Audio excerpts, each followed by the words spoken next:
Today is Wednesday, Parashat Re'eh. Actually, I just came back from a journey to France and Morocco and visiting the communities there.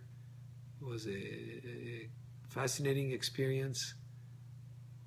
In Morocco, I hadn't been for 48 years, so it was quite a rediscovery of places that I was familiar with. But one amazing thing to see is the centrality that the synagogue plays the role of the synagogue as a central focus in every Jewish community, as a place that does so much for the community, a place where people gather to pray, people gather to celebrate, and I've seen it in these places just like it is here in Los Angeles or anywhere else. The importance of being connected to a synagogue, to be affiliated with the synagogue, that does so much for the people, for the community, and for the benefit of Am Yisrael. And I've visited there some wonderful places, some synagogues like just one of them, Emma Banim, which is the same name as our synagogue here in Los Angeles, or Neve Shalom, beautiful synagogue also, David HaMelech in Casablanca. Some wonderful, wonderful places. The parasha of this week, two of the subjects that Moshe Rabbeinu repeats, because after all, the book of Devarim is a repetition of many of the mitzvot that we've learned about in previous books of the Torah. Here he repeats the halachot that have to do with Kashrut, and also the holidays, the three festivals, the Pesach, Shavuot, and Sukkot. Pesach, Shavuot, and Sukkot are the three festivals where at the time of Bet HaMikdash, they would go up to Yerushalayim and connect in Yerushalayim with Bet HaMikdash and bring korbanot there and celebrate the festival. So important to give importance to specific times of the year, holidays, Shabbat, every opportunity to connect with the special atmosphere that holiday has is a good thing to do even nowadays, even if we don't have Bet HaMikdash. On Pesach to celebrate the theme of Pesach, Zman Cherutenu. On Shavuot to celebrate Matan Toratenu, the receiving of the Torah.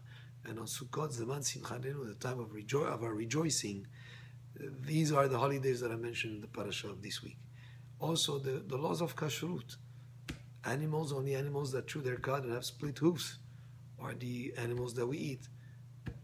Fish, only fish that has scales and fins. And in the area of the birds, only those birds that are allowed to eat, and the Torah mentions those that we are not allowed to eat, because that's the short way to approach it. It's only a small quantity of the birds that we're not allowed to eat, and gives us a list of them.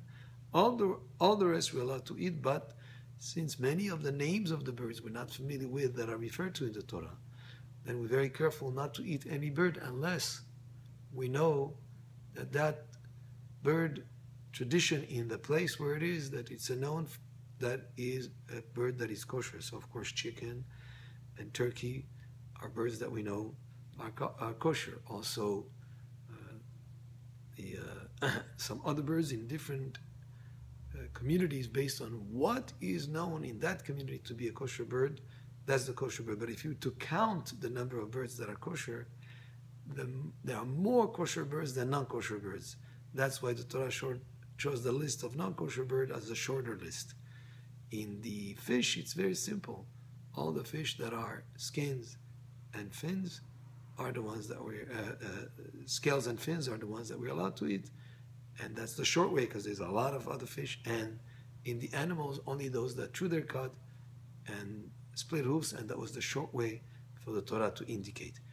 Eating kosher, I cannot emphasize how important it is. Very, very, very important. Much more than some would think.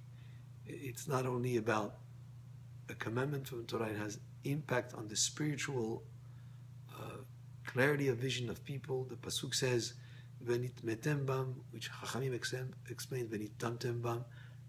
Eating non-kosher would have a tendency to dull the spiritual capacity of the person for him to be able to connect with spirituality in the way of the Torah. So important is this mitzvah, and Moshe Rabbeinu repeats the laws of Kashrut in this parasha.